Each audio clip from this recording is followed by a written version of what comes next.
diceritakan turun-temurun, mengungkapkan Sisingamangaraja I atau Oppo Manguntal mendapat kutukan dari Namborunya, Naipalti Raja Boru Sinambela.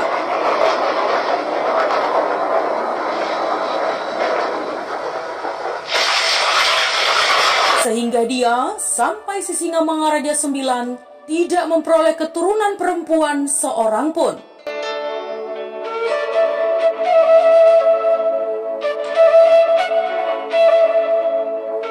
Dikisahkan teman, Namboru beliau adalah seorang perempuan yang jahat, berseteru dengan Sisingamangaraja I atau Raja Manguntal. Karena disebut Sisingamangaraja terlalu pro kepada pihak miskin dan yang tertindas, dan tindakan itu tidak disukai oleh Namborunya. Disebutkan teman, nama Namboru beliau adalah Naipatihan.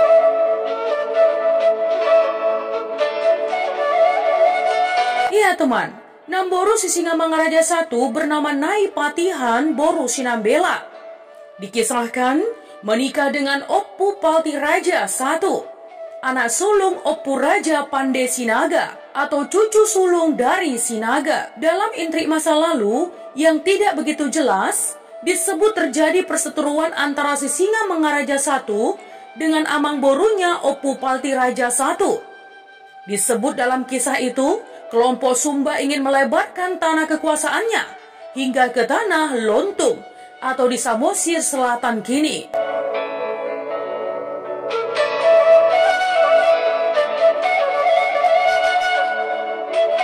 Tidak begitu jelas apakah ini termasuk ambisi dari Sisingamangaraja I yang ingin berkuasa atas seluruh tanah yang ditempati keturunan si Raja Batak dan ingin membangkitkan sistem feodal yang telah dilupakan sejak kisah Cianjur mula-mula dimulai.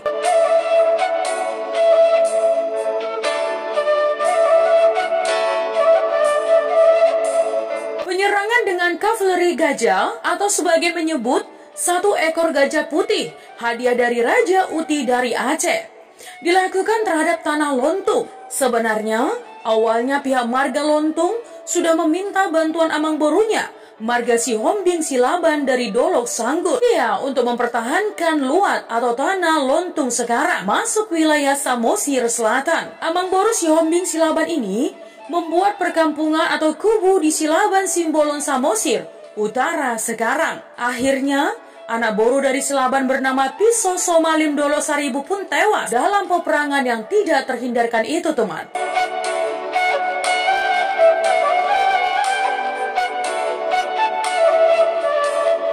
Nah teman, dikisahkan akhirnya bangkitlah Oppu Palti Raja Sinaga atau Pande memimpin adik-adiknya Poparan Raja Lontung. Nah, ada yang menarik dalam hal ini. Mengapa Oppu Palti Raja muncul belakangan dan berani melawan hula-hulanya? Tentu dalam hal adat, beliau tidak boleh melawan marga Sinambela. Karena Sinambela adalah mertua yang mesti menjadi paling dihormati dalam adat Batak. Ya, yang sering disebut sebagai pemberi berkat dan Tuhan yang kelihatan.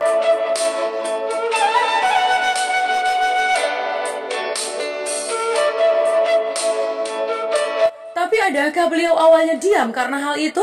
Belum jelas benar isi cerita itu teman.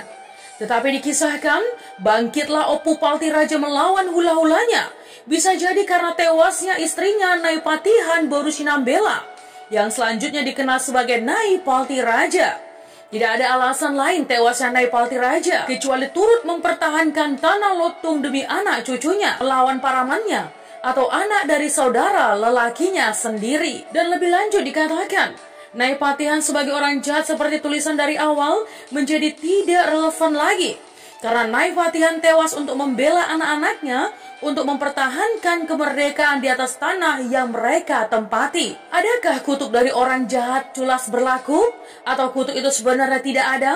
Ketiadaan kelahiran anak perempuan dari Sisingamangaraja I sampai Sisingamangaraja IX hanya karena karma, bukan kutuk yang didapat dari tewasnya Namborunya. Bisa jadi teman, ini hanya karma atas orang yang dianggap sakti dan turunan dewa. Tentu kutukan seorang perempuan biasa tidak akan mempan atas dai.